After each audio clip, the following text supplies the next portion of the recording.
Well, we have a special guest for you today, Congressman Cliff Bentz. Thank you so much for taking time out of your busy schedule to be here.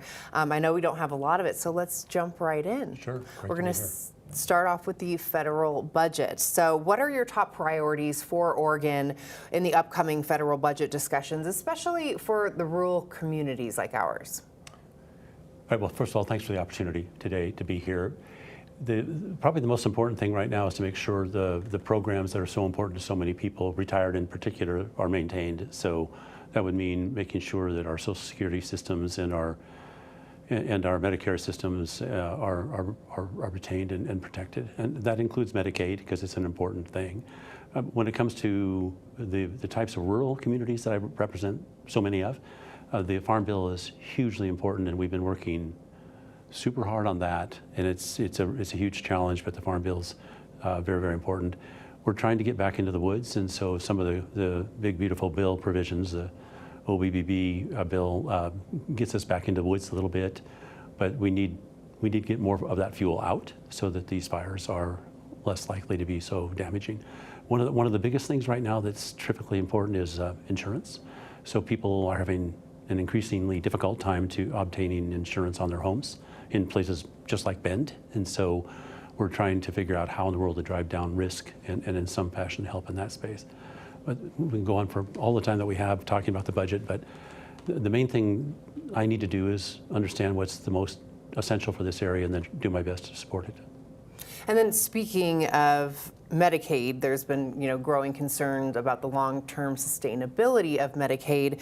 So what reforms do you support, if any, to ensure that the program remains viable for low-income Oregonians? Low-income. Well, let me begin by saying Medicaid is an essential program. It has been since 1965, remains as such. We included in the OBBB, the Big Beautiful Bill, provisions that would strengthen that system by trying to make it less, so it doesn't cater to those who shouldn't be on it. So, for example, people who are making too much money that should be on the first or second rung of the ACA or so-called Obamacare, they shouldn't be using free medical coverage.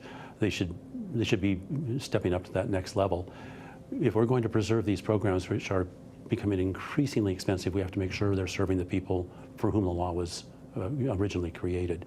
As far as how do we make sure it works better, I've reached out to Dr. John Kitzhaber and asked for his explanation to me of what he did in Oregon 12 years ago, because he realized even then that the state share of these programs was going to bankrupt the state. And so he put a per capita cap system in place, and it's worked. And so I've been trying to explain how and what he did back in DC, and I'm anticipating those conversations will continue. And then fire season is obviously top of mind for all of Oregonians.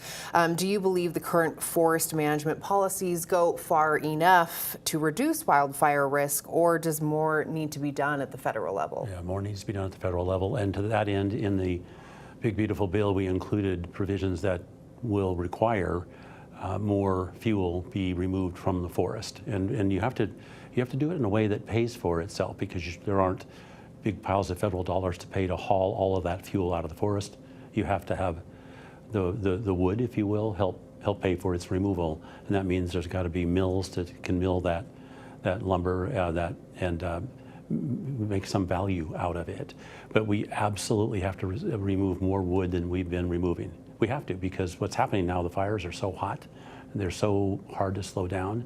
We reached out in anticipation of this interview and others to the Forest Service this morning to find out how we're doing, and we're doing great. They just reduced our risk level, if you will. I'm sure that's the wrong word, but from a 4 down to a 3, and that's in large part because of the weather, and it's been cooler than people may have anticipated.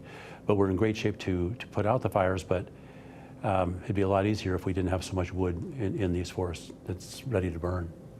And then moving on to ODOT and the gas tax, Oregon's transportation budget has been under pressure. What role should the federal government play in helping stabilize ODOT's finances? Well, if if anybody is supportive of roads, it's me, because I have a 70,000 square mile district, and there's few ways to get across it. If you don't have an airplane, you have to drive. And so we need roads, we need bridges, we need culverts, we need maintenance, we need snow removal. All of those things are terrifically important. So to that end, I have been involved heavily when I was in the state legislature, both in the House and in the Senate, trying to help design systems that would help pay for our roads. And that means trying to figure out how to collect the right amount from both those who drive cars and those who drive trucks. And that balance is a challenge always. The amount of money that we've been putting into the system is not equal to that which we're using up each year. We're using up our roads. And it's kind of like a savings account. Once you put the money in, then every so often you better put some more in, or you're going to wear out your infrastructure. I understand there's going to be a special session. Folks are going to have to look very, very carefully at how much more they want to pay for what they've got. What I used to do, because I was heavily involved, is I'd go from Chamber of Commerce to the Kiwanis to others and show a PowerPoint on how much we were using up each year in the form of our roads, and how much more we needed to put in if we were going to stay even. People don't want to hear it, but they also don't know how much they're really paying for the use of roads. So they should take a look and add up the gas tax and see how much they actually pay each year. I think they'd be surprised. The value that they're getting exceeds in most cases that which we are all paying.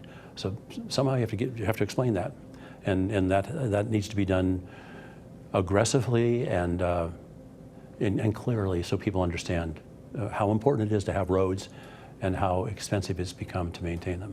But at the federal level, your question was, one thing we're trying to do is drive down the cost of oil, because if you look at asphalt, a big part of it's the cost of oil, and we have been successful in increasing the amount of oil produced in the United States, and thus trying to drive down that cost, among other things.